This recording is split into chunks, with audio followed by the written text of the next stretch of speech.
मैं ब्रदर सादत साहब से गुजारिश करूंगा कि एसर यानी annual status of education report 2023 का तारुफ पेश फरमाएं। औज़ुबिल्लाहिमिनश्शैतानिर्रजीम बिस्मिल्लाहिर्रहमानिर्रहीम हामिदन व मुसल्लियन अम्मा बाद। मोहतरम ज़िम्मेदारान मरकज़ी तालीमी बोर्ड और यहाँ पर जुड़े हुए तमाम एजुकेशनिस्ट और स्टूडेंट्स, रिसर्चर्स, तमाम अस्सलामु अलैकुम रहमतुल्लाहि व बरकातुहू। तो रिसेंटली यानी एक प्रथम फाउंडेशन के तहत एक एक्टिविटीज़ चलती है, वो एजुकेशन के स्टेटस को असेस करने का। तो और उस सिलसिले में एक report, annual status of education report 2022-23 beyond basics के नाम पर रिसेंटली रिलीज़ हुई थी, और जिस पर मीडिया में काफ़ी चर्चा हुआ, और इवन कुछ स्टेट गवर्नमेंट्स ने भी उसको रिस्पॉन्ड करते हुए जो करंट जो स्टेटस है लर्निंग आउटकम के हवाले से, उस पर कुछ गवर्नमेंट्स, खास करके महाराष्ट्र स्टेट गवर्नमेंट वगैरह ने इस पर यानी इस पर एक्शन लेने की बात कही है, इस रिपोर्ट को रिस्पॉन्ड करते हुए। तो असर रिपोर्ट असल में 2005 से ये एक्टिविटीज़ ये शुरू किए थे, और असर यानी स्टैंड करता है annual status of education report. और ये जैसा ministry of education national achievement सर्वे करती है लर्निंग आउटकम को लेकर, और वहाँ पर वो स्कूल्स कवर करते हैं। स्कूल्स में जो स्टूडेंट्स हैं, स्टूडेंट्स का यानी फाउंडेशनल लिटरेसी और न्यूमरेसी को असेस करते हुए यानी एक डेटा रिलीज करती है, जो 2017 और 2021 में नेशनल अचीवमेंट सर्वे की रिपोर्ट्स आई थी। तो वो एक उसका जो टारगेट जो ऑडियंस होते हैं, वो यानी मतलब उसका जो सैंपल है वो स्कूल से वो कलेक्ट करते हैं। लेकिन उसके बरक्स जो असर है, असर हाउस होल्ड सर्वे कलेक्ट करता है, और ख़ास करके ये रूरल इंडिया को कवर करता है। और रूरल इंडिया में बच्चे, खास करके 3 से 16 साल तक के बच्चों को ये यानी अपने सैंपल के अंदर शामिल करता है। और 3 से 16 साल के बच्चों का वो जनरली उनका जो एजुकेशनल स्टेटस है, एनरोलमेंट रेट है, ड्रॉप आउट है, ये असेस करता है। और 5 से 16 तक का इनका यानी ड्रॉप आउट्स और क्या कहते हैं एनरोलमेंट रेट्स के साथ साथ में उनकी एबिलिटी, यानी जो यानी सिंपल टेक्स्ट यानी वो पढ़ पा रहे हैं या नहीं पढ़ पा रहे हैं, बेसिक अरिथमेटिक स्किल्स हैं, वो किस हद तक वो उनके पास मौजूद है, वो यानी असर रिपोर्ट कवर करती है। तो इंशाल्लाह इस प्रेजेंटेशन में एक तो ये है कि असर 2023 की जो मच डिस्कस्ड डिबेटेड रिपोर्ट है, उसके हवाले से ये रिपोर्ट का एक मुख्तसर सा तारुफ, और इस रिपोर्ट में क्या क्या पैरामीटर्स ये कवर कर रहे हैं, और इस रिपोर्ट के कुछ लिमिटेशंस बयान करने की कोशिश की जाएगी इस प्रेजेंटेशन में। इंशाल्लाह इसके बाद में एक और प्रेजेंटेशन होगा जिसमें बियॉन्ड बेसिक 2023 के जो आदाद व शुमार हैं, उसको एक हमारे एक जर्नलिस्ट फ्रेंड मुसअब काजी ये उसको उस पर गुफ्तगू करेंगे। तो यानी असर जो है, यानी बेसिक असर बल्कि एक रिपोर्ट कलेक्ट करता था 2005 से लेकर 2014 तक, इस फॉर्मेट के तहत वो रिपोर्ट कलेक्ट करता रहा। और उसके बाद में अल्टरनेटिव साइकिल में, ये साइकिल में वो यानी बेसिक असर को इंट्रोड्यूस यानी सर्वे करते हुए उस रिपोर्ट को कलेक्ट करता था। यानी डिफरेंट एज ग्रुप का एंड डिफरेंट रिपोर्ट वो बनाना शुरू किया 2014 के बाद में।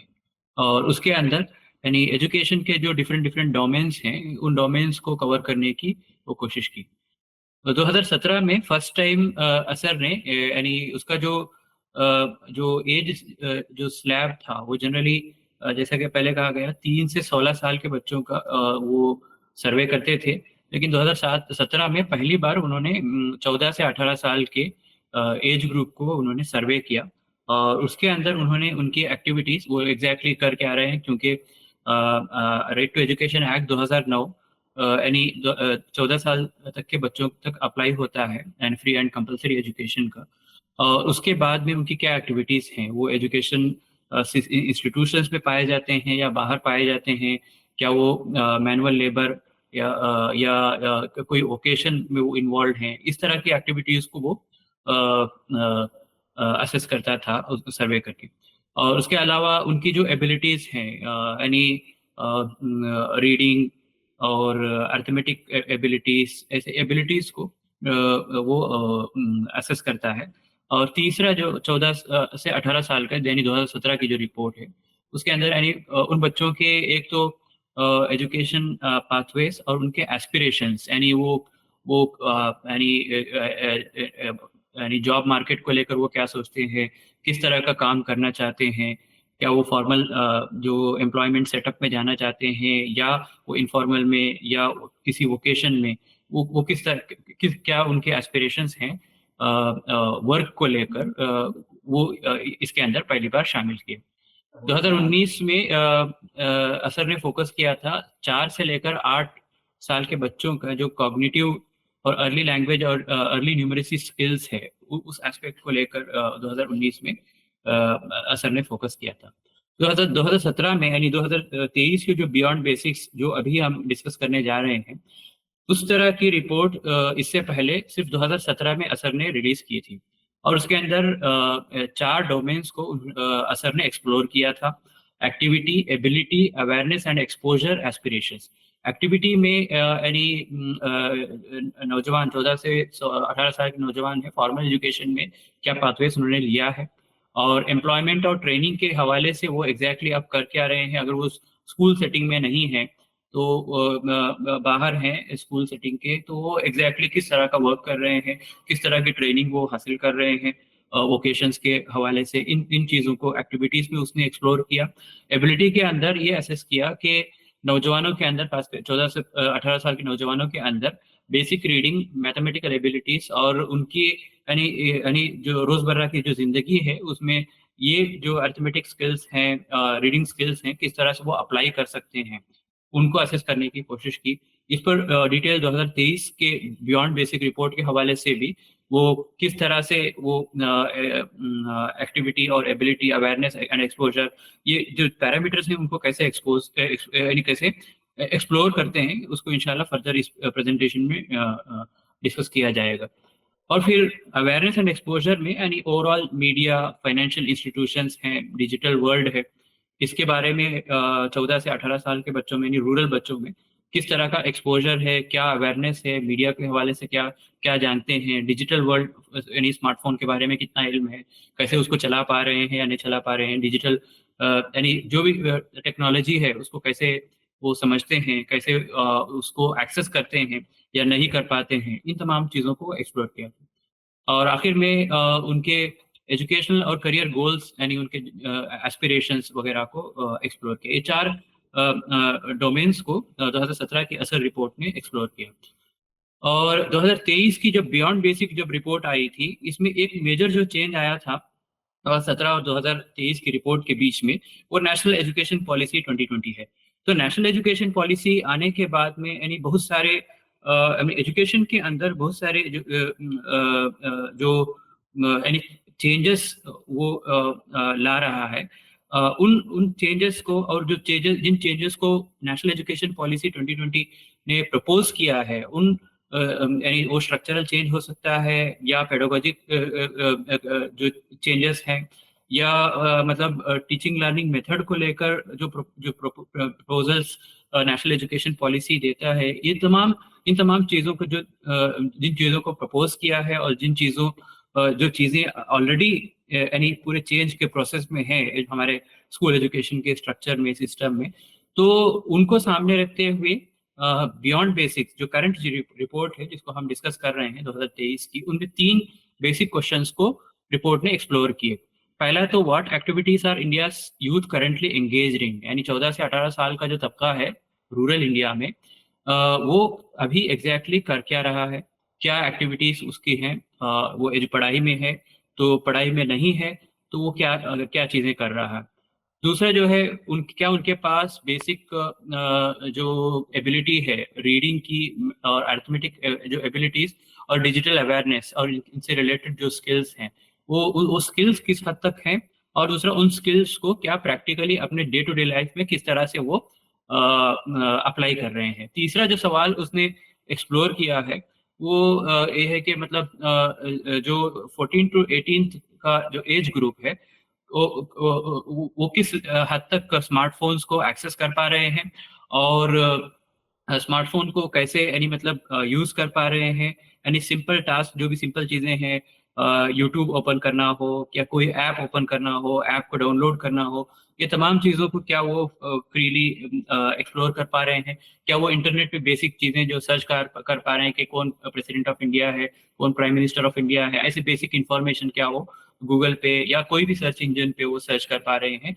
ये तीन सवालात इस रिपोर्ट में असेस किया गया। सर 2023 में टोटल यानी पूरे इंडिया में यानी 26 स्टेट्स में 28 डिस्ट्रिक्ट्स कवर किए हैं। यानी हर स्टेट में मिनिमम एक डिस्ट्रिक्ट को उसने कवर की है, और हर डिस्ट्रिक्ट में उसने 60 गांव को 60 रूरल एरियाज को उसने एक्सप्लोर किया है। तो सिर्फ दो स्टेट्स हैं, उत्तर प्रदेश और मध्य प्रदेश, जहां पर दो रूरल डिस्ट्रिक्ट्स को एक्सप्लोर किया गया है, सर्वे किया गया है। और इसमें 14 से जो 18 साल का जो तबका है उसमें 34,745 लोगों तक यानी जो नौजवान हैं उन तक उन्होंने रीच आउट करने की कोशिश की है। तो एक मेजर सवाल ये आता है कि मतलब अभी खास करके एनईपी आने के बाद 14 से 18 साल का तबका तबके क्यों एक्सप्लोर किया है असर ने, उसका जवाब वो दो तरीके से दिया है यानी मीडिया में। एक तो ये है कि नेशनल एजुकेशन पॉलिसी 14 से 18 के लिए एक लेवल सेट, यानी पहले ऐसा था कि जो आखिरी जो सेकेंडरी और सीनियर सेकेंडरी या हायर सेकेंडरी स्कूलिंग के तौर पर हम यानी स्कूल स्ट्रक्चर में डिवीजन देखते थे।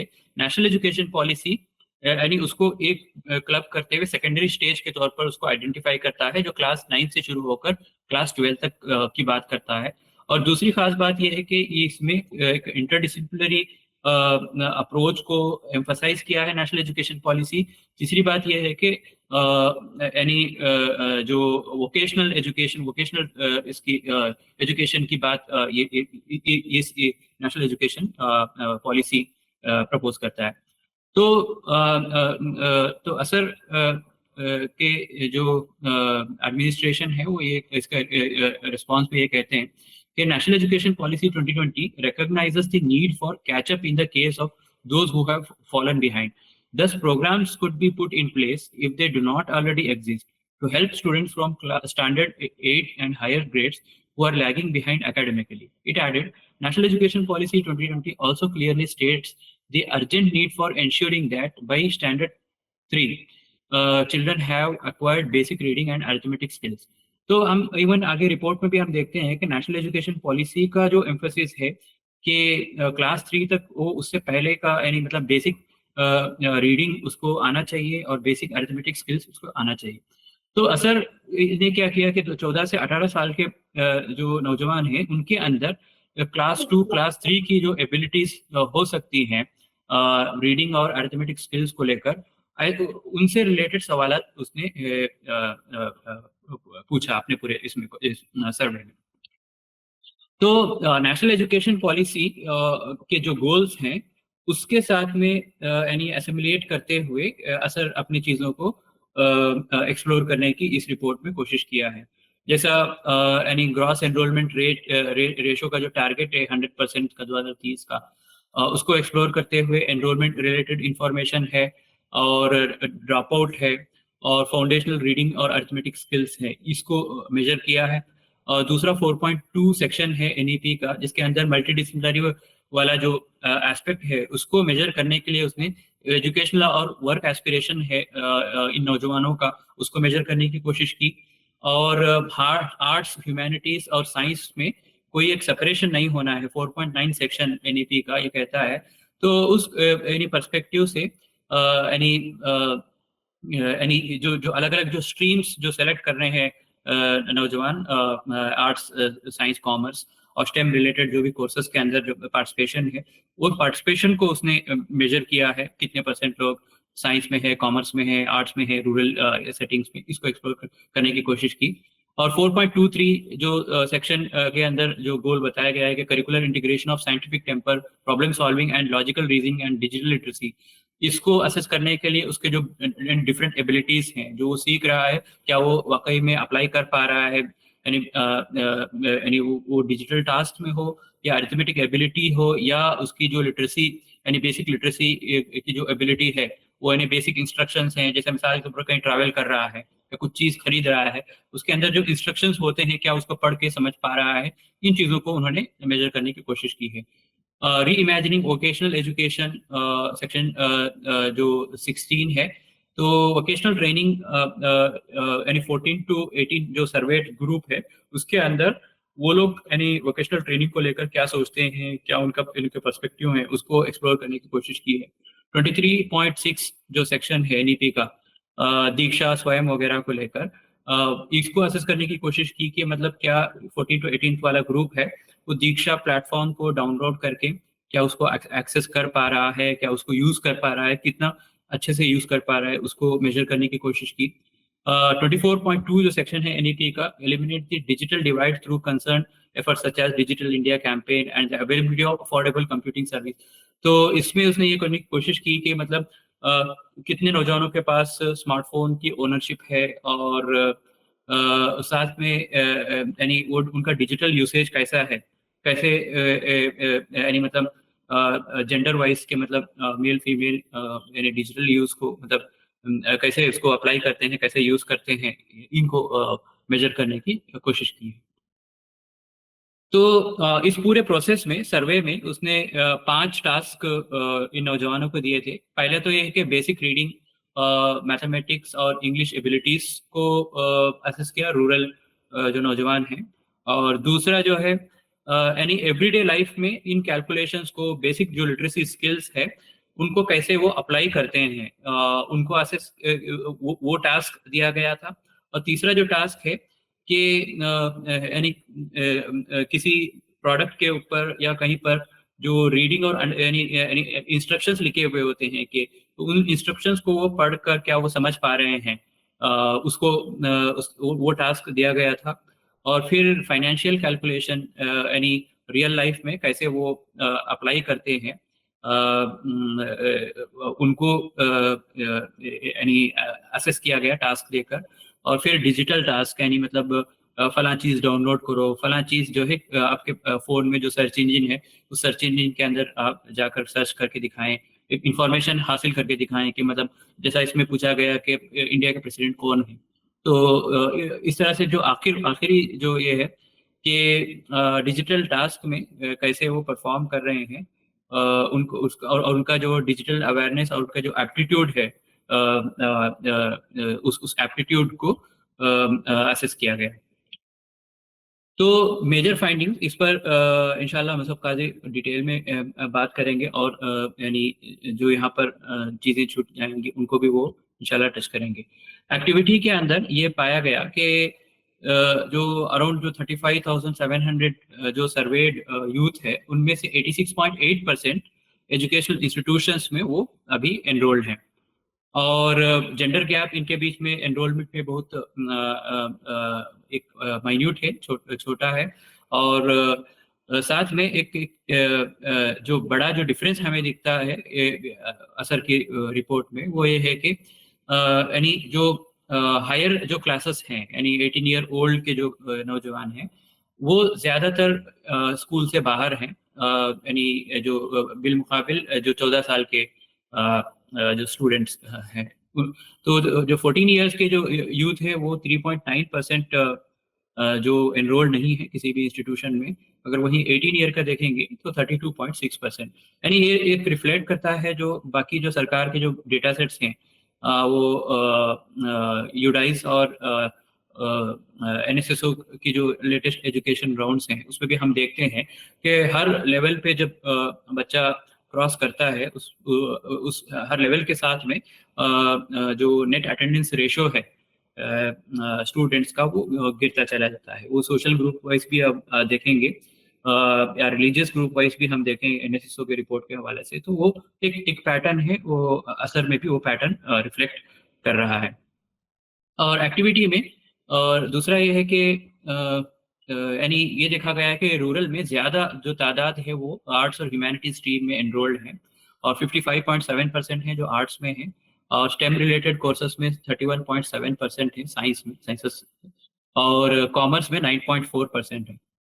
और फीमेल्स का यानी जो स्टेम यानी जो से रिलेटेड जो कोर्सेज में उनका पार्टिसिपेशन वो मेल्स के मुकाबले में कम है।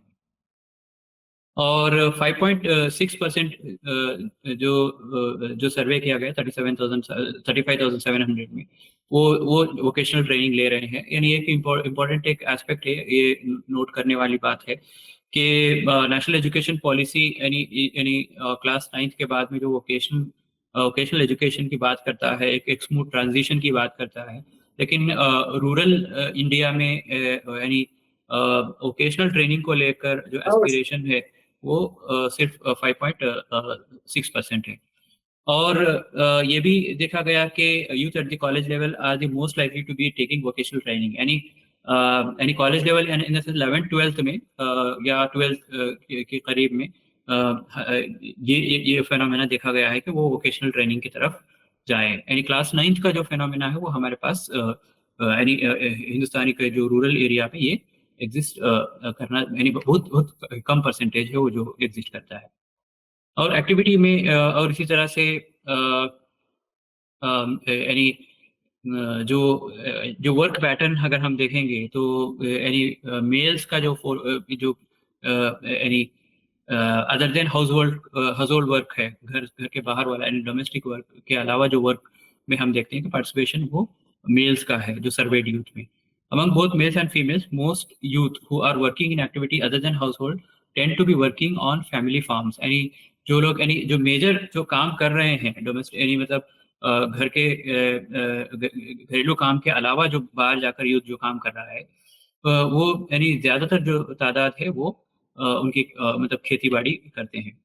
तो ये एबिलिटी टेस्ट उन्होंने लिया था ये टूल इस्तेमाल करते हुए। इसके अंदर एक तो रीडिंग टूल, दूसरा अरिथमेटिक टूल, तीसरा इंग्लिश टूल, ये 3 टूल्स को उन्होंने नौजवानों के अंदर असेस किया था। उसमें रीडिंग टूल में एक तो जो यानी वहाँ की जो मदर टंग है ये हिंदी है, रीजनल लैंग्वेज है, उसको मतलब स्टैंडर्ड 2 के लेवल का टेक्स्ट और स्टैंडर्ड 1 के लेवल का टेक्स्ट दिया है, उसको किस तरह से वो फ्लुएंट के साथ में पढ़ पा रहे हैं, और उसके साथ में लेटर्स और वर्ड्स।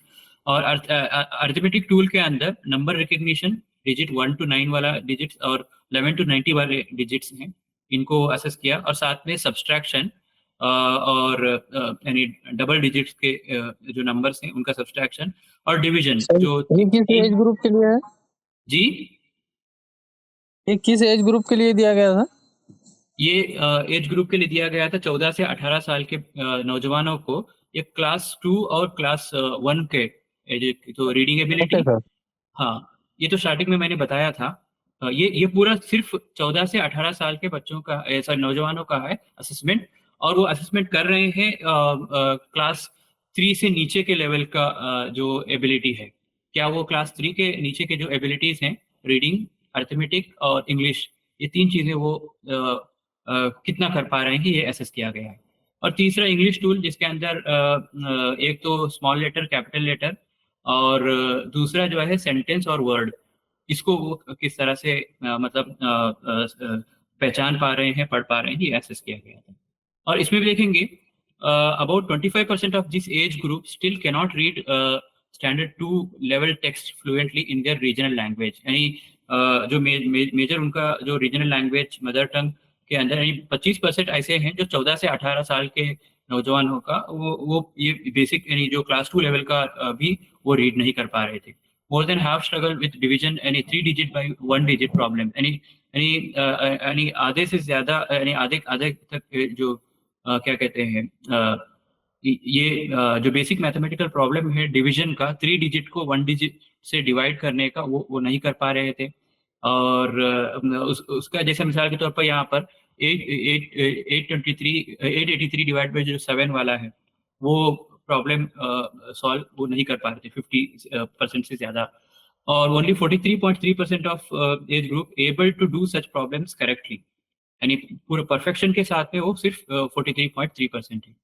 दिस स्किल इज, यानी मतलब वही क्लास 3 क्लास 4 के लेवल का ये मैथमेटिकल प्रॉब्लम्स हैं, वो हिंदुस्तान का जो रूरल एरिया है वो उसमें सिर्फ 43.3% ये प्रॉब्लम सॉल्व कर पा रहा है।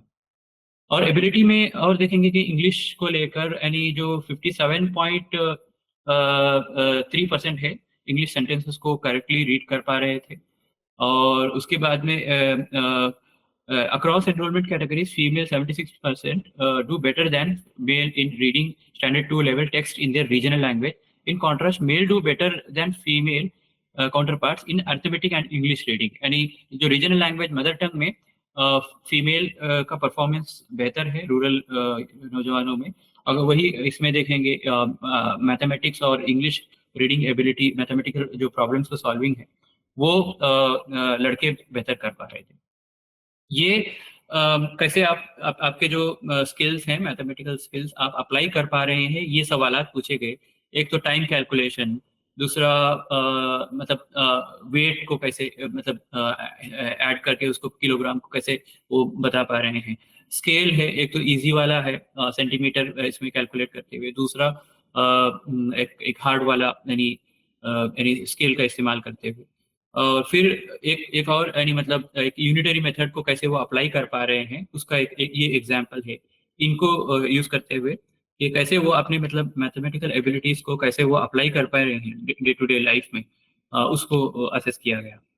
तो एवरीडे कैलकुलेशन में उसमें भी देखा जाएगा 85% जो है लेंथ को वो ये कर पा रहे थे। यानी So you can measure length using a scale when the starting point is 0 centimeter. यानी starting से यानी मतलब 0 सेंटीमीटर से शुरू हो रहा है स्केल, यानी जो इजी वाला है जहाँ पर चावी को मेंशन किया गया है, चावी वाला प्रॉब्लम, वो उसमें 85% ने सॉल्व कर रहे थे। वही जो प्रोपोर्शन है 39% हो जाता है जब स्केल शुरू होता है 1 सेंटीमीटर से।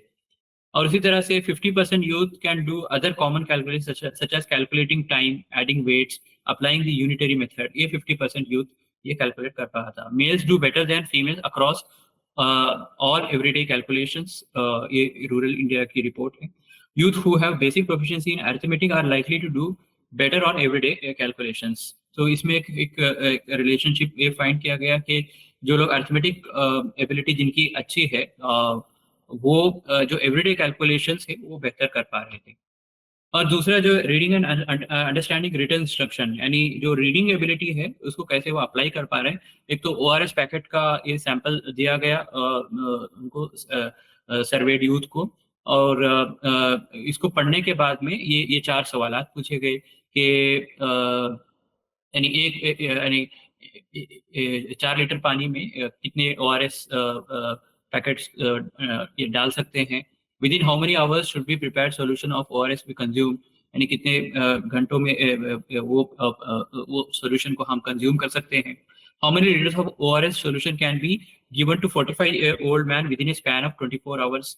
और ये तमाम जो जवाबात हैं वो आप यानी जो लेफ्ट यानी जो ORS का जो इंस्ट्रक्शंस हैं, इंस्ट्रक्शन में वो चीज़ें मेंशन हैं। उन इंस्ट्रक्शन को सामने रखते हुए यानी जो डेली लाइफ में वो कैसे इंस्ट्रक्शन को अप्लाई कर सकते हैं, ये असेस किया गया था। और फिर फाइनेंशियल कैलकुलेशंस में ये 3 प्रॉब्लम्स उनको दिए गए थे। एक तो पहला तो ये था कि you visit a shop where this rate list has been displayed, if you have to spend 50 completely but and buy 3 different things, which 3 things can you buy. एक तो ये सवाल कि मतलब आपके पास जो बजट है उस बजट में आप क्या चीज़ें खरीद सकते हैं, कितनी चीज़ें खरीद सकते हैं। अप्लाइंग डिस्काउंट, यानी एक 10% डिस्काउंट सेल है जूतों पर, this is the price of this pair of shoes and it is available at discount 10%। If you buy this pair of shoes how much money will you spend. और उसी तरह से calculating repayment, यानी loan borrow करने के बाद में bank से रवि जो रिपे करेगा after 1 year, what is the total amount including the interest, and that she would have to return to the bank. Interest कितना उसको पे करना पड़ेगा 1 साल के बाद में, उसको इसमें कैलकुलेट करने के लिए कहा गया है। इसके भी फाइंडिंग इंशाल्लाह मुसफ़ काजी साहब वो प्रेजेंट करेंगे, तो उसमें डिटेल में नहीं जाऊंगा, क्योंकि आप की फाइंडिंग्स का रिपोर्ट देखेंगे तो वहाँ भी आप इन तमाम चीज़ों को, इन आंकड़ों को आप पढ़ पाएंगे। डिजिटल अवेयरनेस और एप्टीट्यूड टेस्ट, ये 4 चीज़ों को उसने फोकस किया था।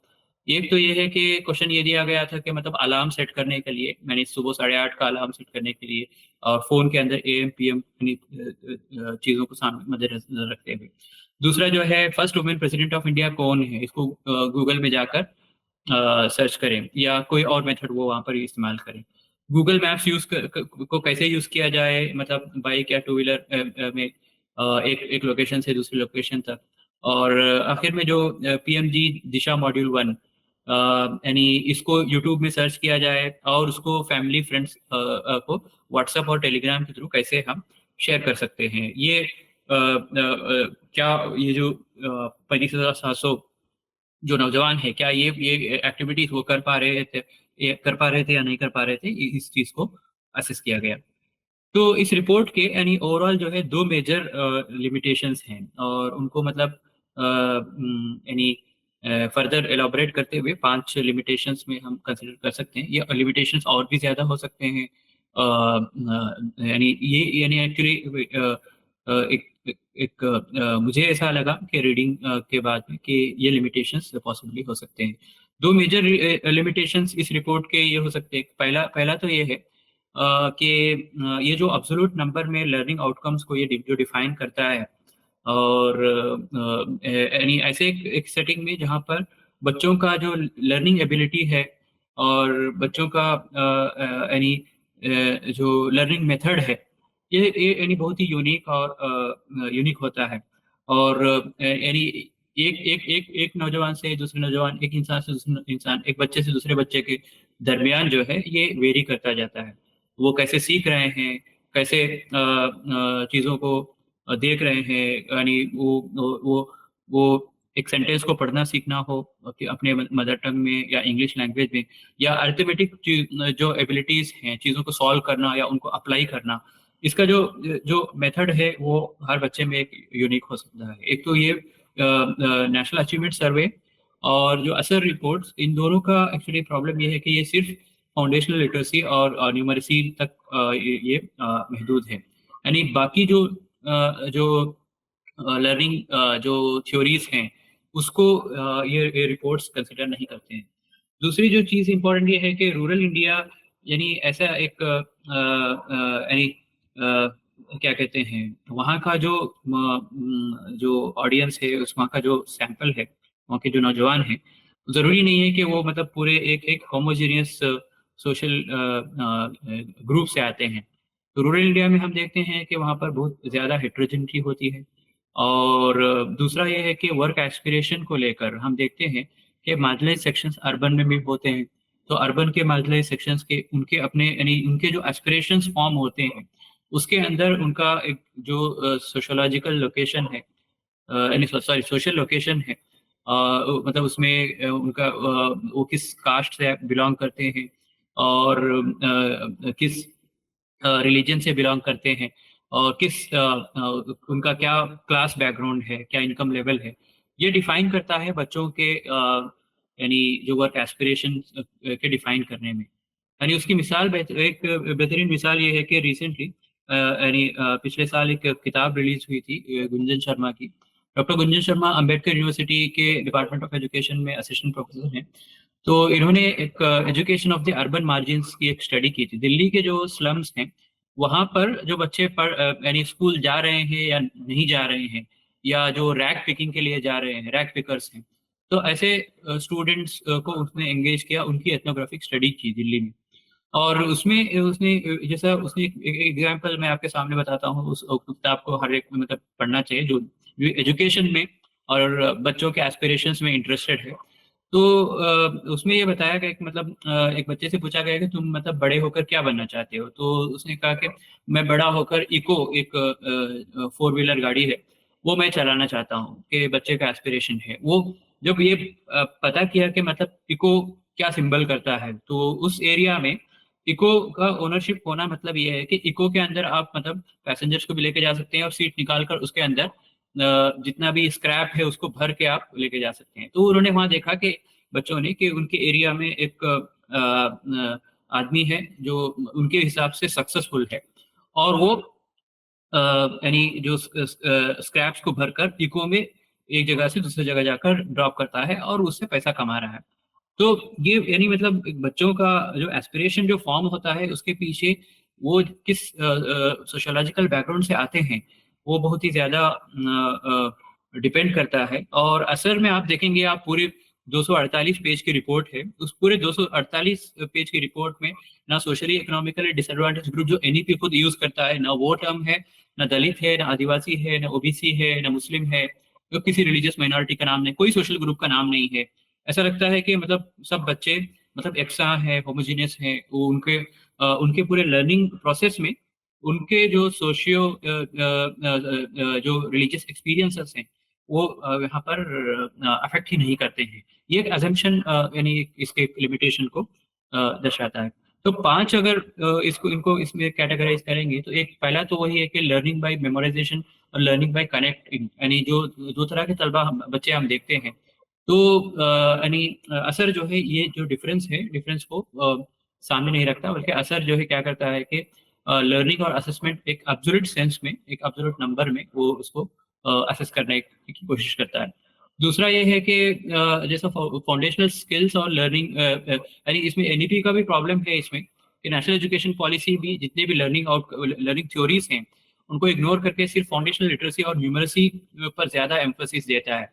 हमारे पास हम देखते हैं कि जीन पियाजे का जो कंस्ट्रक्टिविज्म का जो आइडिया है, जहां पर यानी मतलब एक्सपीरियंस से बच्चा सीख रहा है या जो है स्कीमा फॉर्म कर रहा है, तो ये यानी किसी चीज को सीखने में वो जो एस्पेक्ट है यहाँ इस पर जो असेसमेंट पे वो चीजें हम रिफ्लेक्ट नहीं कर पाते हैं।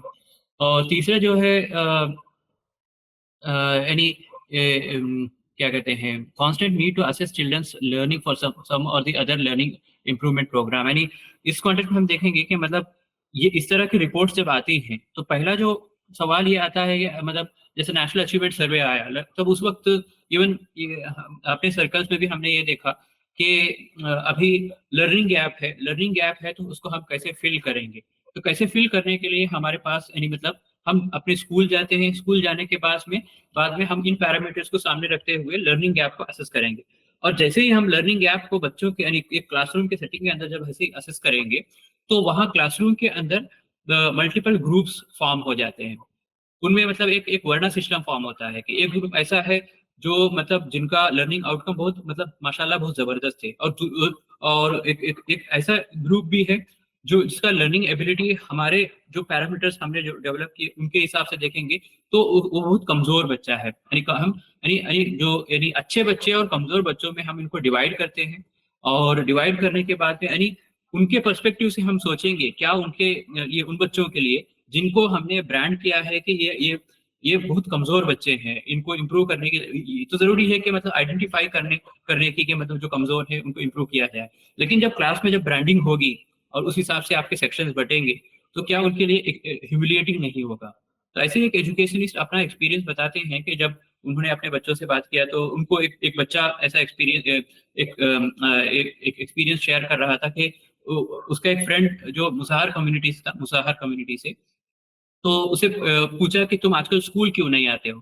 तो उसका जवाब ये था कि मतलब स्कूल जो है मुझे बहुत ही ह्यूमिलिएटिंग स्पेस लगता है, यानी ऐसा स्पेस लगता है जहां मेरी जो है तजलील होती है। तो ये इस तरह के रिपोर्ट्स है ना, हमको पुश करते रहेंगे कि हम जो है मतलब बच्चों की लर्निंग एबिलिटी को असेस करें और उनको सेक्शंस में बांटें, उनको डिवाइड करें। ये उनमें से कुछ बच्चे जो है हमारा इंटेंशन नहीं होगा कि उनको इम्प्रूव करने का, लेकिन इनडायरेक्टली हम क्या उनको तजलील कर रहे हैं बाकी बच्चों के सामने। तो क्या ये इस पूरे प्रोसेस में उन पर क्या मेंटल टॉर्चर उन पर होगा, क्या स्कूल उनके लिए एक मोटिवेटिंग स्पेस होगा या नहीं होगा इस पूरे एक्सरसाइज के बाद में, इस पर भी एजुकेशनिस्ट को गौर करने की जरूरत है। और चौथा जो है discounting the children's experiences, efforts of making sense of what they may have gone through during the pandemic. एक एक्सक्लूसिवली पैंडेमिक के हवाले से एक लिमिटेशन है, असर की उससे इससे पहले जो 2021 की जो रिपोर्ट आई थी उस हवाले से कि मतलब असर जो है इस बात को कहीं पर भी रिकॉर्ड नहीं कर रहा है कि मतलब जो लर्निंग एबिलिटी बढ़ी है या घटी है, या इस पूरे इसमें जो पैंडेमिक का बच्चों का एक्सपीरियंस क्या था, पैंडेमिक में बच्चों ने कैसे जूझा, जिनके मतलब पेरेंट्स जो है पढ़े लिखे हैं, जो बच्चों को पढ़ा सकते थे घर में उन्होंने पढ़ाया, या कोई इंतजाम कर सकते थे बच्चों को जिसके जरिए से बच्चों को पढ़ा सके उन्होंने पढ़ा पाया। लेकिन ऐसे फैमिलीज, ऐसे पेरेंट्स जहाँ पर मतलब है कि पेरेंट्स पढ़े लिखे नहीं हैं, अनपढ़ हैं, और ये बच्चे जो है फर्स्ट जनरेशन लर्नर बनने जा रहे हैं, तो ऐसे कॉन्टेक्स्ट में ये रिपोर्ट यानी उनके जो एक्सपीरियंसेस हैं, उनके जो एफर्ट्स हैं लर्निंग में, यानी मिसाल के तौर पर वो आपका जो स्टैंडर्ड पैरामीटर है वो बच्चे शायद वहां तक नहीं पहुंच रहे हैं, आपके हिसाब से वो लर्निंग गैप में हैं, यानी बहुत ही पीछे हैं। लेकिन उनके जो एफर्ट्स हैं कि कैसे वो यानी अपने आप को एजुकेट करें, उन एफर्ट्स को ये पूरी तरह से डिस्काउंट करता है। और आखिर में वही सोशल स्ट्रक्चर यानी रूरल इंडिया का सोशल स्ट्रक्चर है, उसको भी ये पूरी तरह से इग्नोर करता है। तो एंड में मैं प्रोफेसर सुकांत चौधरी का ये कोट है रिसेंटली, यानी 6 फरवरी, यानी 3 दिन पहले की इंडियन एक्सप्रेस में इनका एडिटोरियल आया था। प्रोफेसर सुकांत चौधरी एक प्रोफेसर एमेरिटस हैं जादवपुर यूनिवर्सिटी में। तो मैं एक्चुअली इनका जो ये है ऑब्जर्वेशन मैं भी शेयर करता हूँ, इसके साथ में मैं वाइंड अप करूंगा। एक मेजर जो इशू है कि मतलब लर्निंग आउटकम को लेकर, यानी जो करंट जो क्वालिटी ऑफ एजुकेशन है स्कूल में, जहाँ पर 81 लाख का जो टीचर्स का वैकेंसी है पूरे इंडिया में, और कई जो है सिंगल स्कूल टीचर्स हैं।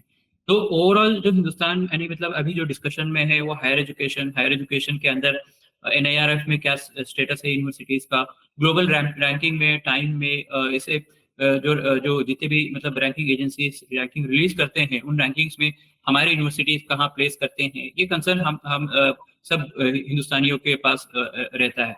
लेकिन बेसिक सवाल ये है कि अगर जैसे सुकांत चौधरी ये कहते हैं कि no developed nation has got there where it has without effective school education for all its citizens. India would be rash to think otherwise. Effective schooling calls for enough capable teachers and infrastructure, including digital support for all students. If this is assured, higher education would automatically fall into place. तो यानी basic जो education है, school education है, वो यानी state है, citizens हैं, वो सब मिलकर कोशिश करें कि मतलब बेसिक क्वालिटी एजुकेशन बच्चों तक पहुंचे। अगर वो अगर नहीं है तो बाद में हमारा जो हायर एजुकेशन एस्पिरेशन है कि हायर एजुकेशन हमारे इंस्टीट्यूशन वहाँ होना चाहिए, यहाँ होना चाहिए, इस लेवल पर होना चाहिए, वो यानी बहुत ही अनरियलिस्टिक लगते हैं जब तक कि हम स्कूल एजुकेशन यानी पूरी तरह से क्वालिटी वहाँ पर इंश्योर ना करें। तो इसी के साथ में मैं अपनी बात को यहीं पर खत्म करता हूँ। वाक़िल दावाना अल्हम्दुलिल्लाह रब्बिल आलमीन।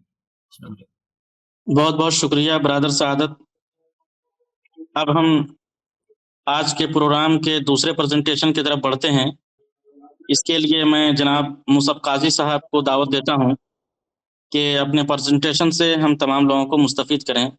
जनाब मुसअब काजी साहब, इस सिलसिले में ब्रदर सआदत से गुजारिश है कि आपको एक प्रेजेंटेशन भेजा है, उसको थोड़ा इसमें शेयर कर दें। जी, अस्सलाम वालेकुम रहमतुल्लाह। सादत भाई का जो प्रेजेंटेशन था काफ़ी एग्जॉस्टिव था, और ना सिर्फ असर 2023 बियॉन्ड बेसिक्स की जो रिपोर्ट है, बल्कि इससे पहले जो असर की जर्नी रही है, और मतलब उनका जो जो असर का तरीका रहा है सर्वे का, उस पर एक क्रिटिक भी जो है उनके प्रेजेंटेशन में मिला है। तो ऑनेस्टली मुझे समझ में नहीं आ रहा है कि ऐसा कौन सा एस्पेक्ट रह गया है जिस पर मैं बात कर सकूं। बल्कि मुझे लगता है कि मेरी ये जो गुफ्तगू है आप लोगों के लिए कहीं ना कहीं एक एंटी क्लाइमेक्स की तरह होगी, जहां पर आपने एक इतना अच्छा प्रेजेंटेशन सुना, और फिर उसके बाद में जो है आपको लगभग वही चीज़ें मेरे ख्याल से सुनने मिलेगी। शायद कुछ नंबर्स, कुछ आदाद और शुमार में ज़्यादा आप लोगों के साथ में शेयर कर सकूंगा, बट बियॉन्ड दैट मेरे ख्याल से कोई एज सच वैल्यू ऐड आपको जो है इस प्रेजेंटेशन में मिलेगा नहीं। तो मेरा ख्याल है कि आप इसको एक इयादा या रिवीजन की तरह ट्रीट कर लें, और बाकी अगर कुछ सवालात हैं तो वो भी आप सादत भाई की तरफ डायरेक्ट करें। असल में मेरा मसला ये है कि मैं इस वक्त ऑफिस ही में हूँ और यहाँ पर जो है मैं वीडियो भी नहीं ऑन कर सकूंगा। और हाँ, ये देखिए प्रेजेंटेशन आ गया, जज़ाकल्लाह। तो मेरा ख्याल है तेजी से हम लोग गुजर जाते हैं, जो नंबर्स हैं वो देखते चलेंगे और फिर उसके बाद में कोई चीज़, अगर आप लोग किसी चीज़ पर तफसीली गुफ्तगू चाहते हैं तो मेरे ख्याल से वो चीज़ हो सकेगी। तो अगेन, जिस तरीके से सादत भाई ने बताया कि क्यों इस बार असर ने 14 टू 18 जो एज ग्रुप है उस पर फोकस किया है, असर का तरीका ये रहा है। बाय द वे, ये जो असर सर्वे है, ये प्रथम नाम की ऑर्गेनाइजेशन है, वो हर साल कंडक्ट करती है। इसके ऑफिसेस मुंबई में भी हैं और दिल्ली में भी है। और एजुकेशन की फील्ड में जो है एक काफ़ी प्रोमिनेंट नाम है। जो उनका सबसे अहम काम है वो ये सर्वे ही है, लेकिन उसके अलावा और भी मुख्तलिफ किस्म की एक्टिविटीज़ ये लोग करते हैं। दो इसके को फाउंडर हैं, एक माधव चौहान साहब हैं और एक फरीदा लांबे हैं। बहरहाल, तो प्रथम का तरीका ये रहा है कि हर 2 साल में वो एक कंप्लीट सर्वे जो स्टेटस ऑफ एजुकेशन का है उसमें करते हैं। तो उसमें वो स्टूडेंट्स को भी देखते हैं और स्कूल्स को भी देखते हैं, दोनों की सिचुएशन देखते हैं। उसमें ख़ास तौर से जो उनका फोकस होता है वो FLN, फंडामेंटल लिटरेसी और न्यूमरेसी। और उसके अलावा फिर स्कूल का जो इंफ्रास्ट्रक्चर है, वहाँ पर बच्चों की अटेंडेंस है, टीचर्स की तादाद है, प्यूपिल टीचर रेशो, बेसिकली जो RT का मैंडेट है, वो तमाम चीज़ों पर स्कूल्स को और बच्चों को जज किया जाता है, जो कि काफ़ी एक एग्जॉस्टिव सर्वे होता है। उसके मुकाबले में जो ऑफ ईयर होता है उसमें वो कोई एक पर्टिकुलर डेमोग्राफी पर फोकस करते हैं। जैसे किसी एक पर्टिकुलर स्टेट में बच्चों की क्या सूरत हाल है उसका जायजा लेते हैं, या फिर कोई एक पर्टिकुलर एज ग्रुप में नेशन वाइड क्या सिचुएशन है वो देखते हैं। तो इस साल जो उन्होंने देखा है वो 14 टू 18 वाला जो एज ग्रुप है वो उन्होंने चूज किया है। और जैसा कि साबित भाई ने बताया कि इससे पहले 2017 में इसी तरह का सर्वे बियॉन्ड बेसिक्स का हुआ था और उसमें भी जो है यही एज ग्रुप फोकस में था। दोनों में जो पैरामीटर्स और जो एरियाज स्टडी किए गए थे उसमें एक एडिशन है, इस बार जो डिजिटल लिटरेसी और अवेयरनेस का सेक्शन है वो ऐड किया गया है। इससे पहले जिन चीज़ों पर गुफ्तगू की गई थी वो एक्टिविटी और एबिलिटी थी, कि एक तो ये कि जो ये यूथ है या जिनको हम हाई स्कूलर्स कह सकते हैं, 14 टू 18 जो एज ग्रुप है, कि एक्टिविटी मतलब बेसिकली वो क्या कर रहे हैं। क्योंकि जो हिंदुस्तान में तालीमी निज़ाम है उसमें जो फ्री एंड बेसिक एजुकेशन है वो स्टैंडर्ड 8 तक की कंसिडर किया जाता है। RT भी जो है स्टैंडर्ड 8 तक के बच्चों के लिए कंपलसरी एजुकेशन को तस्लीम करता है। लेकिन अब जो नई एजुकेशन पॉलिसी आई है उसमें उसको बढ़ाने का प्रपोजल है, उसको 18 तक के, यानी आप ऐसा समझ लीजिए कि हाई स्कूल जिसमें सेकेंडरी और हायर सेकेंडरी यानी क्लास 9 से लेकर 12वीं तक के जो बच्चे हैं उसको जो है उसमें इंक्लूड कर लिया गया है। तो अब बेसिकली जब ये नई पॉलिसी रोल आउट हो रही है पूरे मुल्क भर में, इसका इम्प्लीमेंटेशन शुरू हो गया है अलग अलग लेवल पर, अलग अलग स्टेट्स में।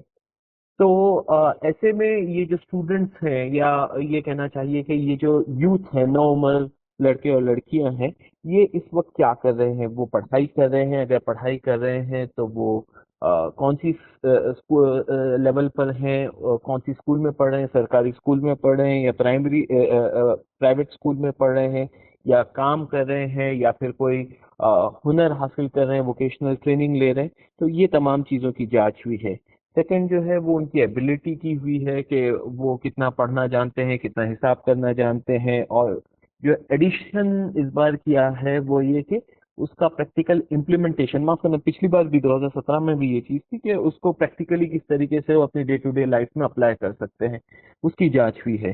जो तीसरी चीज़ हुई है ऑब्वियसली वो access awareness and skills with digital devices है, कि सबसे पहली चीज़ तो क्या उनके पास में जो डिजिटल डिवाइसेस हैं उसमें खुसूसी तौर पर मोबाइल स्मार्टफोन्स का एक्सेस उनके पास में है क्या, उनके पास में मौजूद है क्या, उससे वो इस्तेमाल करना जानते हैं क्या। और किस तरीके से रोजमर्रा जिंदगी में जो है वो उससे फायदा उठा पाते हैं या नहीं उठा पाते, उस चीज की जांच की गई है। ये है।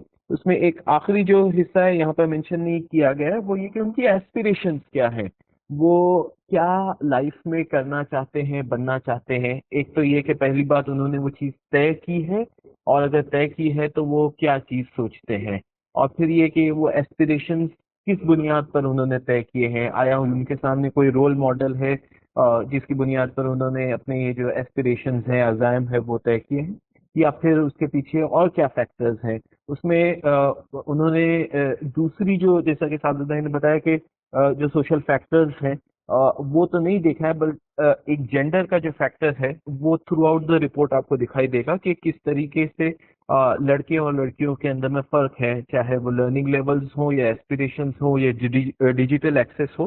तो रिपोर्ट का की खास बात यह है कि उस पे एक अच्छा खासा फोकस आप लोगों को मिलेगा। तो अगेन बेसिक्स ये कि लगभग 26 डिस्ट्रिक्ट्स में ये सर्वे किया गया है, 24 स्टेट्स के। 2 स्टेट्स में 2 डिस्ट्रिक्ट्स का सर्वे हुआ है। और ये डिस्ट्रिक्ट्स को चूज कैसे किया गया है, तो इसके बारे में ये बताया गया है कि इससे पिछले साल का जो असर सर्वे हुआ था, यानी असर 2022, उसमें जो पूरे मुल्क भर की सूरत हाल सामने आई थी और अलग अलग रियासतों की जो सूरत हाल थी, तो उसमें ये किया गया कि फॉर एग्जांपल महाराष्ट्र है, तो महाराष्ट्र में जो स्टूडेंट्स का एवरेज लर्निंग लेवल्स हैं, उसको सबसे ज्यादा रिप्रेजेंट कौन सा डिस्ट्रिक्ट करता है। तो महाराष्ट्र में ये पता चला कि नांदेड़ डिस्ट्रिक्ट जो है वो ओवरऑल महाराष्ट्र की तस्वीर को कहीं ना कहीं रिप्रेजेंट करता है, तो महाराष्ट्र में नांदेड़ का इंतखाब किया गया। और इसी तरीके से बाकी भी स्टेट्स में ऐसे districts which are the most representative of educational levels of that state, ऐसे 26 रूरल डिस्ट्रिक्ट्स का इंतखाब किया गया है। रिपोर्ट अगर आप देखेंगे तो उसमें जहां नेशनल पिक्चर है, वहां पर इंडिविजुअली इन डिस्ट्रिक्ट्स को भी उन्हीं पैरामीटर्स पर जो स्टडी किया गया है, तो उसकी रिपोर्ट भी काफी तफसील से है। आप लोग उसमें खास तौर से आप लोगों की जो पर्टिकुलर स्टेट्स हैं या डिस्ट्रिक्ट्स हैं, अगर वहां की सिचुएशन देखें तो वो मेरे ख्याल से आप लोगों के लिए ज्यादा कारआमद रहेगा, बजाय इसके कि जो नेशनल पिक्चर है सिर्फ उसी के बेसिस पर हम एक अपना ये कहना चाहिए कि जहन बना ले, क्योंकि इसमें भी आपको काफी वेरिएशन दिखेगा। लेट्स से अगर आप एक केरला के डिस्ट्रिक्ट की ये देखते हैं, मेरे ख्याल से if I am not mistaken Ernakulam को स्टडी किया गया है, और उसके मुकाबले में जो है अगर आप महाराष्ट्र के नांदेड़ को देखते हैं तो उसमें भी आपको काफी ज्यादा वेरिएशन दिखाई देगा। तो जरूरी ये है कि हम अपने स्टेट्स के जो पर्टिकुलर डिस्ट्रिक्ट हैं उन पर भी फोकस करें। जी, आगे बढ़ते हैं। तो जो सबसे ये देखिए यहाँ पर डिस्ट्रिक्ट्स जो हैं उनकी तफसीलात हैं बहरहाल। जी, तो जो पहली चीज जिस पर बात हुई थी वो ऑब्वियसली ये है कि एक्टिविटी के यूथ इस वक्त क्या कर रहे हैं। और जैसे कि इस सर्वे से हमको पता चला है कि लगभग 86% यूथ हैं, वो जो है इस वक्त एनरोल्ड हैं। अगर टोटली हम लोग देखेंगे तो लगभग 87% यूथ हैं जो इस वक्त किसी न किसी तालीमी इदारे में पढ़ रहे हैं। 13% ऐसे हैं जो ड्रॉप आउट हो गए हैं प्राइमरी एजुकेशन के बाद में। तो ये एक कंसर्निंग फिगर है। और अगर आप इसको थोड़ा कंपेयर करेंगे 2017 का जो बियॉन्ड बेसिक सर्वे हुआ था, जिसमें इसी एज ग्रुप को स्टडी किया गया था, तो उससे थोड़ी सी सिचुएशन बेटर हुई है, क्योंकि उस वक्त लगभग 14 से 15% का ड्रॉप आउट देखा गया था। यानी 14 से 15% जो यूथ हैं 14 से 18 के एज ग्रुप में, वो स्कूल से निकल चुके थे। तो थोड़ा सा इम्प्रूवमेंट हमको दिखाई दे रहा है। उसमें एक केविएट ये है कि 2017 में अलग डिस्ट्रिक्ट थे और अभी 2023 की रिपोर्ट में अलग डिस्ट्रिक्ट हैं, तो शायद डायरेक्ट कंपैरिजन उतना स्टैटिस्टिकली बहुत ज़्यादा साउंड नहीं रहेगा, लेकिन एक ट्रेंड हमको समझने के लिए मेरे ख्याल से हम कंपेयर कर सकते हैं। तो दूसरी चीज़, जैसा कि आप लोगों ने देखा कि हम ये जो सर्वे है इसमें इक्वली लगभग कोशिश की गई है कि 14, 15, 16, 17, 18 ये जो एज अलग अलग एज है इसको लगभग इक्वली डिवाइड किया गया है।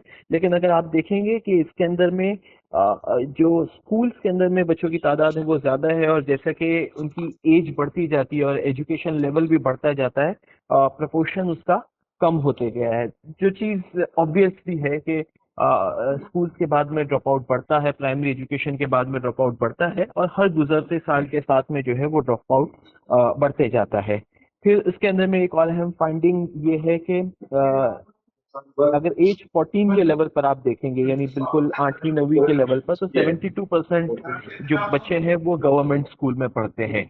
लेकिन जब हम एज 18 पे आ जाते हैं, यानी 12वीं क्लास या ग्रेजुएशन का पहला साल, तो ये प्रपोर्शन बिल्कुल ड्रास्टिकली घट जाता है।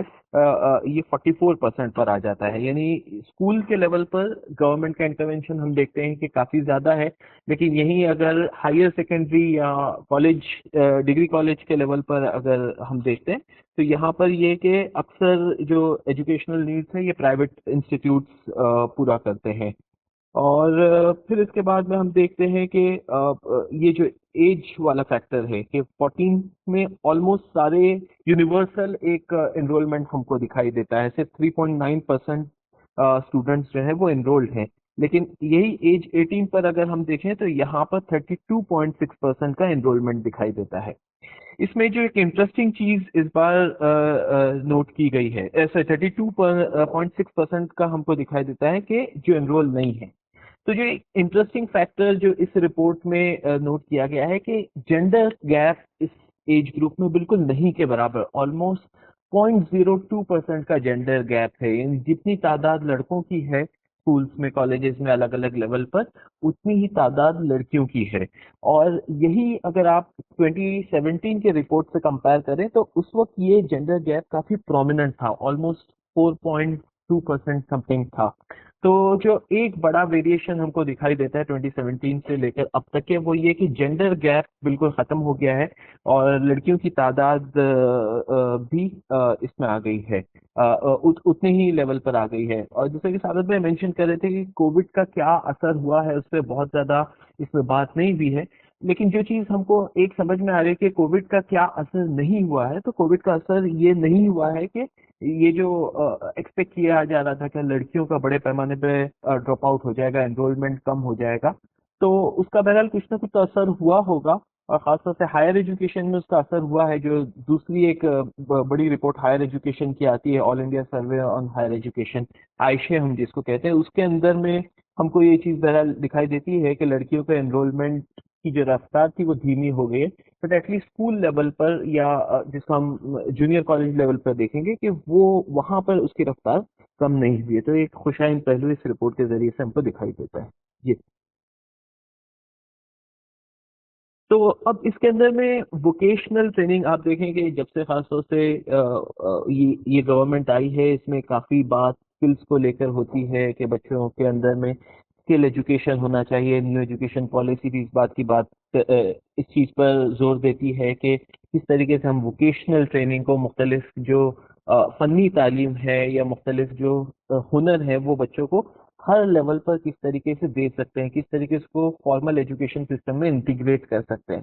तो बहरहाल हमको ये चीज दिखाई देती है कि इस वक्त भी जो है वो बहुत ज्यादा तादाद जो है यूथ की वो वोकेशनल ट्रेनिंग का हिस्सा नहीं ले रही है। और इसमें मैंने ये पता करने की कोशिश किया था कि क्या इसमें ऐसे स्टूडेंट्स को आइडेंटिफाई किया गया है जो अलग से कोई एड ऑन कोर्स कर रहे हैं, या even as part of their curriculum ये कर रहे हैं। तो इसमें स्पेसिफिकली ये कहा गया है कि एज पार्ट ऑफ अगर करिकुलम कर रहे हैं, यानी बहुत सारे स्कूल्स के अंदर में टेक्निकल एजुकेशन दिया जाता है, वहाँ पर ड्राफ्ट्समैनशिप सिखाई जाती है, प्लम्बिंग सिखाया जाता है, कंप्यूटर से रिलेटेड कोर्सेज सिखाए जाते हैं, तो उसमें वो इसमें इंक्लूडेड नहीं है। इसमें एक्सक्लूसिवली ऐसे यूथ आइडेंटिफाई किए गए हैं जो अलग से कोई कोर्स कर रहे हैं, चाहे आईटीआई के थ्रू कर रहे हैं या शॉर्ट टर्म कोर्सेज कर रहे हैं, तो उनकी तादाद जो है 5.6% है।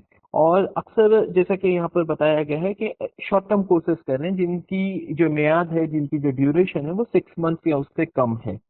और इसमें एक अहम चीज जो ये बताई गई है कि स्कूल लेवल पर, वोकेशनल लेवल पर कम स्टूडेंट्स हैं एज एक्सपेक्टेड, लेकिन as we go higher up, यानी जूनियर कॉलेज लेवल पर, या जिसको पीयूसी कहते हैं, प्री यूनिवर्सिटी कॉलेज कुछ स्टेट्स में, तो उस लेवल पर जो है वोकेशनल ट्रेनिंग लेने वाले यूथ की तादाद, उनका प्रपोर्शन जो है बढ़ गया है।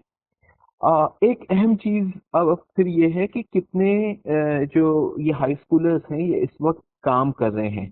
तो इससे ये पता चला कि एक अच्छी खासी तादाद 33.7% ऐसे हैं जो ऑलमोस्ट महीने में 15 दिन काम कर रहे हैं, यानी मोर और लेस ये कहना चाहिए कि वो ये कहना चाहिए कि अपनी जिंदगी का एक बड़ा हिस्सा जो है पढ़ाई के साथ साथ में जो है वो भी कर रहे हैं। और चूंकि ये एक रूरल इंडिया का सर्वे है तो ऑब्वियसली इसमें ऑलमोस्ट 80% यूथ वो हैं जो farm related agriculture related activities के अंदर में शामिल है, और बाकी के 20% दूसरी एक्टिविटीज में। तो अगेन बहुत ज्यादा अलार्मिंग या बहुत ज्यादा ये कहना चाहिए कि सरप्राइजिंग किस्म की फाइंड नहीं है, बिकॉज जिस तरीके से रूरल इकोनॉमी है तो उसमें हमको पता है कि household as a whole जो है वो फार्म में काम करता है। इवन घर की औरतें भी जो है उसके अंदर में शामिल होती है, तो एक अच्छी खासी तादाद जो है वो एग्रीकल्चर रिलेटेड एक्टिविटीज के अंदर में इन्वॉल्व है।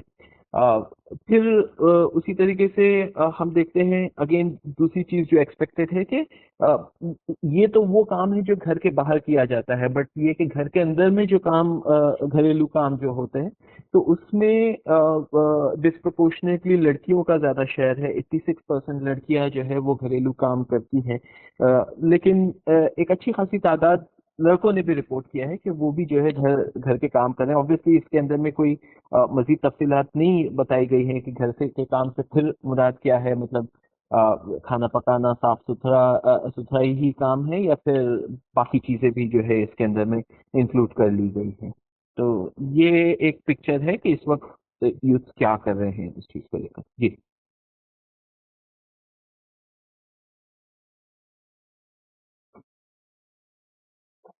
तो ये जो पार्ट है मेरे ख्याल से बहुत ज़्यादा इसमें वक्त नहीं लगाते हैं हम लोग, क्योंकि सादत भाई ने इसमें काफ़ी तफसील से गुफ्तगू रखी है कि क्या अलग अलग टूल्स के ज़रिए से यूथ्स को ये किया गया है, उनको असेस किया गया है।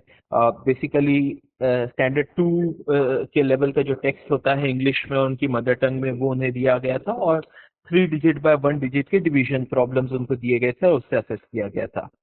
तो इसमें जो फाइंडिंग है वो यही है कि 2017 से लेकर अब तक के कोई खास फर्क नहीं पड़ा है। सिर्फ अगर आप देखेंगे कि कुछ परसेंटेज पॉइंट्स इम्प्रूव हुआ है, अदरवाइज वही सिचुएशन जो आज से लगभग 6 साल पहले थी फंडामेंटल लिटरेसी और न्यूमरेसी की, ऑलमोस्ट वही सिचुएशन हमको दिखाई देती है। तो जो एक काफी कंसर्निंग पहलू है कि आधे से ज्यादा बच्चे जो हैं वो तीसरी और चौथी के लेवल का मैथ्स नहीं कर सकते हैं, और लगभग 1/4 जो है वो खुद अपनी मदर टंग में फ्लुएंटली पढ़ नहीं सकते हैं।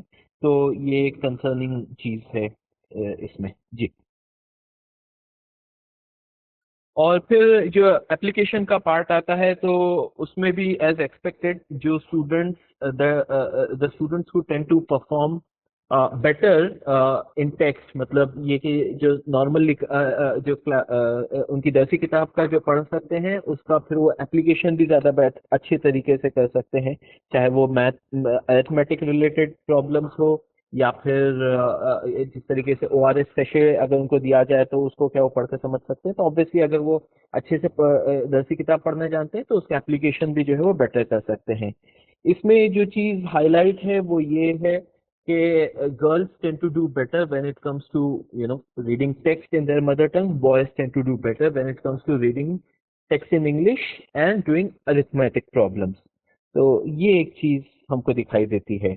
लेकिन जब प्रैक्टिकली हम देखते हैं चीजों को day to day problems day to day situations में उनके पास में जो नॉलेज है उसको अप्लाई करना, तो यहाँ पर हम देखते हैं कि जो मेल्स हैं they tend to do better than females across the board. ये जितनी सिचुएशंस दी गई है कि वो चाबी की लेंथ को नापा जाए या फिर जो है टाइम को कैलकुलेट किया जाए, तो ये भी जो है हमारी ऑब्वियसली जो सोसाइटी है उसको कहीं ना कहीं दर्शाता है कि लड़कों को अक्सर जो है बाहर के काम दिए जाते हैं जिसमें उनको मुख्तलिफ सिचुएशंस का सामना करना पड़ता है, और फिर जो है वो जैसी भी उनकी एबिलिटीज है उसको वो अप्लाई करते हैं, तो they tend to do better than female. ये एक चीज है। जी। जी, ये ORS वाला प्रॉब्लम आपने देखा और किस तरीके से उसको यूथ ने रिस्पॉन्ड किया वो आप लोगों के सामने है। जी। फिर ये जो फाइनेंशियल कैलकुलेशंस दिए गए थे उसमें अगर आप देखें कि किस तरीके से भले से रीडिंग लेवल अगर आपने देखा होगा कि रीडिंग लेवल या अरिथमेटिक लेवल्स में जो है गैप बहुत ज्यादा नहीं है मेल फीमेल में, बहुत आई थिंक 4 से 5% का गैप हमको दिखाई देता है। बट जब प्रैक्टिकली इन चीजों को करने का मौका आता है तो हम देखते हैं कि लड़कियां काफी पीछे हैं और लड़के जो हैं आगे हैं। जैसे कि ये जो पहला सवाल है कि if you need to buy 3 items for ₹50 which items will you buy, तो यहाँ पर हम देखते हैं कि ऑलमोस्ट 69% मेल जो है इसका सही कैलकुलेशन करते हैं, जबकि सिर्फ 54% फीमेल कर पाती हैं। तो उसी तरीके से अगर डिस्काउंट कैलकुलेट करना होगा शर्ट पे तो male tend to do better than females.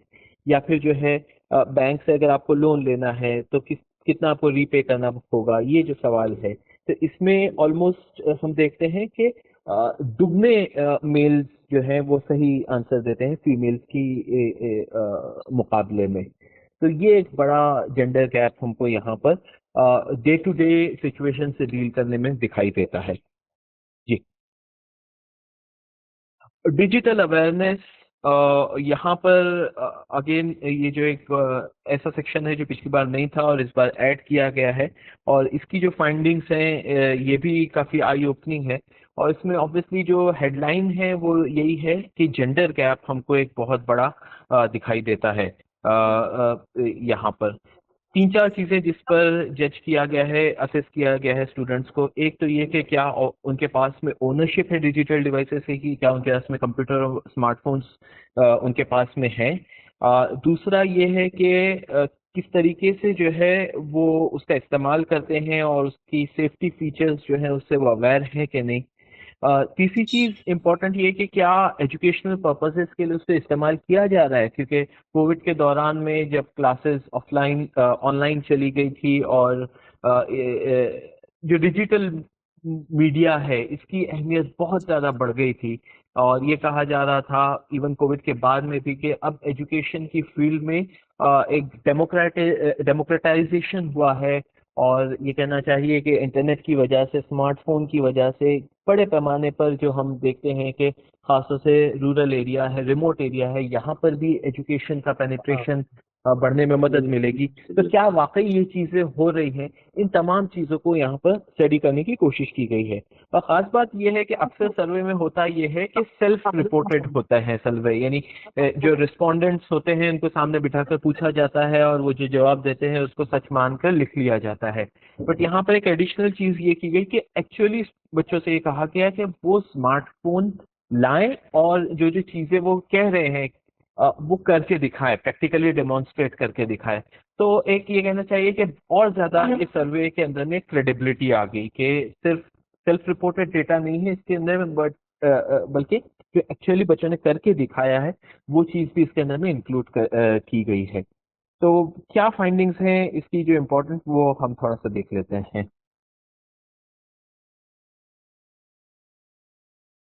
जी, तो देखिए कंप्यूटर का एक्सेस कम है, 9% है, लेकिन उसके मुकाबले और जो 9% जिनके घरों में है उसमें से 85% उसको यूज कर सकते हैं। 91% के पास में नहीं है, लेकिन उसके बावजूद ऑलमोस्ट 1/3 इसको यूज कर सकते हैं। शायद वो स्कूल में एक्सेस होगा या फिर आजकल शायद साइबर कैफे उतने प्रेवलेंट नहीं है, बट साइबर कैफे के जरिए से या दोस्त के घरों में शायद उसकी वजह से 34% यूज कर सकते हैं। लेकिन स्मार्टफोन अगर हम उसके मुकाबले में देखेंगे तो स्मार्टफोन का पता नहीं शायद इसको नियर यूनिवर्सल कहा जा सकता है कि नहीं। ऑलमोस्ट 89% यूथ ऐसे हैं कि जिनके घर में स्मार्टफोन मौजूद है, और 92% ऐसे हैं जो स्मार्टफोन का यूज कर सकते हैं, यानी 3 परसेंटेज पॉइंट्स ऐसे हैं जिनके घर में नहीं है लेकिन फिर भी जो है वो यूज कर सकते हैं। और अ, इसमें जो यूज कर सकते हैं उसमें 31% ऐसे हैं जिनका खुद का स्मार्टफोन है, यानी घर में होना तो एक चीज है जिसको सब लोग शेयर करते होंगे, बट 31% ऐसे जिनका अपना जाती smartphone, we are talking about 14 to 18 years of students, तो इनका खुद का जो है स्मार्टफोन है। फिर उसके अंदर में जो बड़ा जेंडर गैप हमको दिखाई देता है कि लड़कों के पास में 44% के पास में स्मार्टफोन है, जबकि लड़कियों के पास में सिर्फ 20% के पास में स्मार्टफोन मौजूद है। जी, तो अब ये देखिए, सॉरी जी, तो इसमें जो है तीन अलग अलग चीजें स्मार्ट जी कुछ कह रहे थे क्या जी। तो इसमें देखिए कि उसका यूज करना कितने लोग जानते हैं कितने लोग नहीं जानते हैं, वो ये है। तो फिर उसमें सबसे पहली चीज ये है कि ईमेल ईमेल में भी अगेन हम देखेंगे 51% मेल का ईमेल आईडी है, यानी ऑलमोस्ट हाफ का है। लेकिन लड़कियों के केस में हम देखेंगे कि लेस देन 1/3 का ही है। फिर किन्होंने एक्चुअली ईमेल सेंड किया है, तो उसमें ये कि 20% मेल्स ने एक्चुअली सेंड किया है, उसके मुकाबले में ऑलमोस्ट हाफ फीमेल्स ने किया है। तो अक्रॉस द बोर्ड हमको ये ऑलमोस्ट 1:2 का प्रपोर्शन दिखाई दे रहा है, डिजिटल एक्सेस में भी और एबिलिटीज में भी। सोशल मीडिया का अगेन ये कि 90% यूज जो है एज एक्सपेक्टेड जो है वो सोशल मीडिया पर एक्टिव है। जब सर्वे किया गया था तो उससे पहले वाले हफ्ते में लगभग 90% यूथ ने उसका सोशल मीडिया का यूज किया था। बट एक अहम चीज जो असेस करना चाह रहे थे सर्वेयर्स के, क्या यूज के साथ में उसको उससे रिलेटेड जो रिस्क हैं उससे हमारे यूथ अवेयर है कि नहीं। तो उसमें ये पता चला कि बहुत ज्यादा अवेयरनेस नहीं है, सिर्फ 52% जो है वो किसी का प्रोफाइल ब्लॉक कर सकते हैं, या 48% को ही पता है कि किस तरीके से अपना प्रोफाइल को प्राइवेट किया जाए, और 52% ही जो है अपना पासवर्ड चेंज कर सकते हैं। तो ये एक कंसर्न वाली चीज सामने आई जी। और फिर उसके बाद में ये कि स्मार्टफोन का यूज किस चीज के लिए होता है। तो ऑब्वियसली जो सबसे बड़ा यूजेज है एज एक्सपेक्टेड वो एंटरटेनमेंट के लिए होता है। 78% जो है वो मूवीज को देखने के लिए या सॉन्ग्स के लिए यूज करते हैं, 57% जो है वो गेम्स के लिए यूज करते हैं। और अगेन इसमें भी जो है जेंडर डिफरेंसेस हैं, लड़के जो है ज्यादा यूज करते हैं और लड़कियां उसके मुकाबले में कम यूज करते हैं। खासतौर से अगर वीडियो गेम्स खेलने की बात होगी तो आप देखेंगे कि लड़कों का इसके अंदर में डिस्प्रोपोर्शनेटली हाई है। उसमें ऑब्वियसली सोशियोलॉजिकल और साइकोलॉजिकल रीजन भी हैं, बट फोन का एक्सेस अपने आप में एक बड़ा मसला है। अगर आपका खुद का फोन है तो आप ये तमाम एक्टिविटीज प्रोपोर्शनेटली ज्यादा करेंगे। अच्छा, लेकिन उसके मुकाबले में हम देखेंगे कि एजुकेशनल एक्टिविटी है तो वो निस्बतन कम है, और इसमें जेंडर डिफरेंस भी आपको कम दिखाई देगा। यानी when it comes to entertainment, boys tend to use it for entertainment more compared to girls, but when it comes to education, almost जो है सेम टाइप का यूजेज हमको दिखाई देता है। तो एंटरटेनमेंट के लिए ऑलमोस्ट हमने देखा कि 78% यूज करते हैं, but when it comes to education सिर्फ 61% यूज करते हैं। और एजुकेशन में भी देखिए इसके अंदर में सारी ही चीजें हैं, मतलब ये कि आप कोई एजुकेशनल वीडियो देख रहे हैं या डाउट सॉल्व कर रहे हैं, या इवन अगर आप व्हाट्सएप पे आपके असाइनमेंट्स या एजुकेशनल मटेरियल शेयर करें तो इसको भी एजुकेशनल यूज इन्होंने पकड़ा है। फिर अ, अगर आप देखेंगे आखिरी चीज ये कि सर्विसेज, मतलब ये कि आप इसके जरिए से कोई पेमेंट कर रहे हैं या कोई चीज खरीद रहे हैं या टिकट्स बुक कर रहे हैं, तो वो यूसेज और भी कम है। और इसमें भी अगेन चूंकि ओनरशिप लड़कों की ज्यादा है तो they tend to use it more for services than girls. तो यहाँ पर हमको अगेन जेंडर एक गैप दिखाई देता है जी।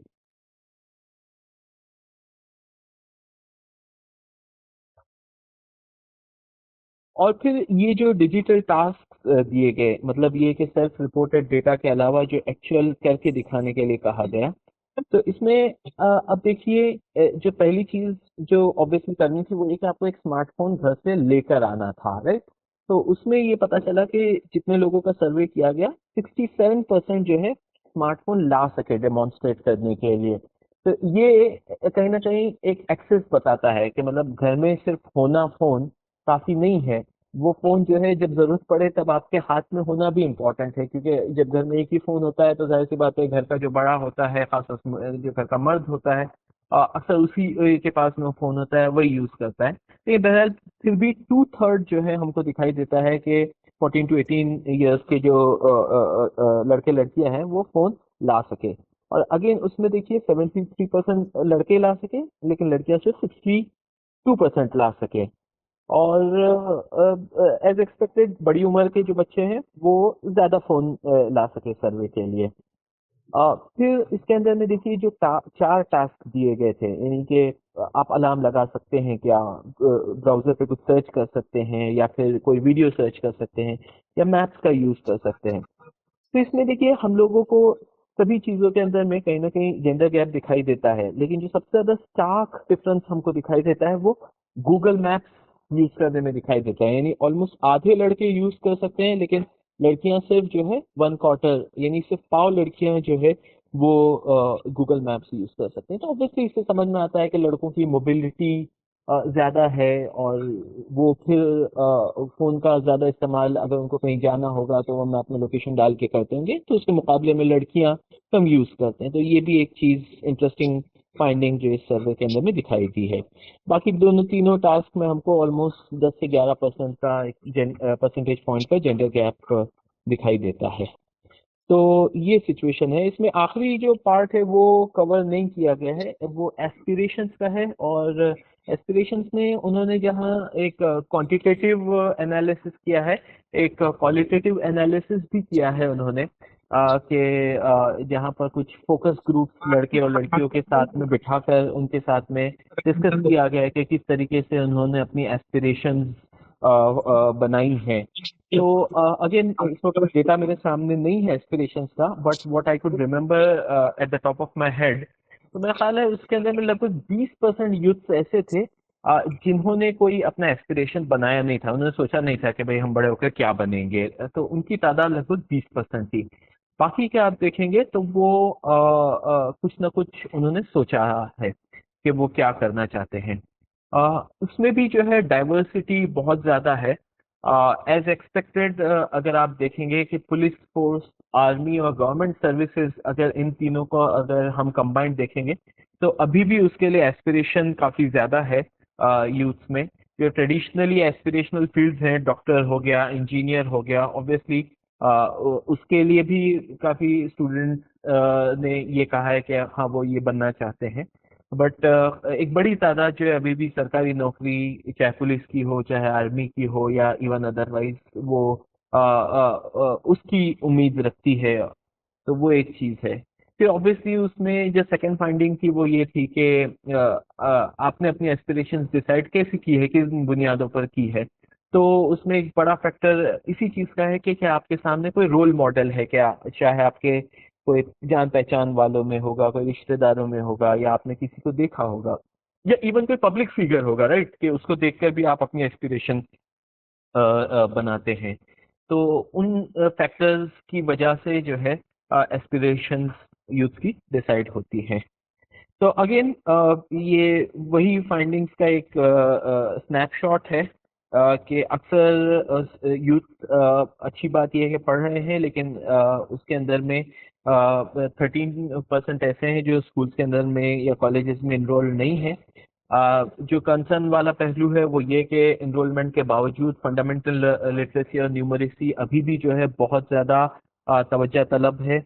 और फिर जो है ये कि उनका जो एप्लीकेशन है रियल लाइफ में वो और ज़्यादा पुअर है। उसके अंदर में girls are lagging behind boys. और स्मार्टफोन का पेनिट्रेशन यूनिवर्सल है। अक्सर उसका यूजेज भी करना जानते हैं, मोस्टली इंटरटेनमेंट के लिए यूज करते हैं, उससे कम एजुकेशनल पर्पस के लिए यूज होता है। और उसके अंदर में एक बहुत बड़ा जेंडर गैप, चाहे वो ओनरशिप में या अवेयरनेस में या उसके यूजेज में जो है हमको वो दिखाई देता है। और आखिरी चीज जो है एस्पिरेशंस में अगर हम देखें तो वो डिवाइडेड है। और अभी भी जो सरकारी नौकरी का चार्म है वो खासतौर से रूरल इंडिया में वो बाकी है। तो ये कहना चाहिए कि ओवरऑल पिक्चर जो असर 2023 सर्वे की है वो हमें दिखाई देती है। जज़ाकल्लाह। बहुत बहुत शुक्रिया जनाब मुसब काजी साहब।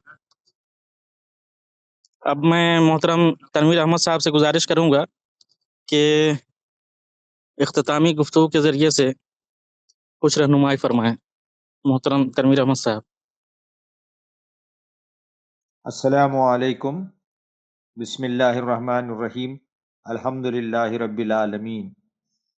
हमारे दोनों रिसोर्स पर्सन मिस्टर सादत हुसैन, बल्कि अब उन्हें डॉक्टर सादत हुसैन कहा जा सकता है, वो और मिस्टर मुसअब काजी दोनों ने इस ASER रिपोर्ट का खुलासा बहुत बेहतरीन अंदाज में पेश किया है। वक्त काफ़ी हो चुका है, इंशाअल्लाह किसी और मौके पर इस रिपोर्ट के नतीजे में मरकज़ी तालीमी बोर्ड और मिल्लत को क्या करना चाहिए, इस पर भी गुफ्तगू इंशाअल्लाह होगी, अगर आप अहबाब चाहते हैं तो। मैं फिल वक्त कुछ कहना नहीं चाहूँगा, बस इन दोनों रिसोर्स पर्सन का शुक्रिया और आप तमाम का शुक्रिया जिन्होंने दिलचस्पी दिखाई और इस रिपोर्ट के अहम पहलुओं को समाअत किया। अल्लाह ताला इस रिपोर्ट के बाद हमें कुछ अमली इक़दाम करने पर गौर कर खौस करने की तौफीक अता फरमाए। शुक्रिया। अस्सलाम वालेकुम। तो इसी के साथ आज के इस प्रोग्राम के इख्तिताम का ऐलान किया जाता है। आप तमाम लोगों का बहुत बहुत शुक्रिया।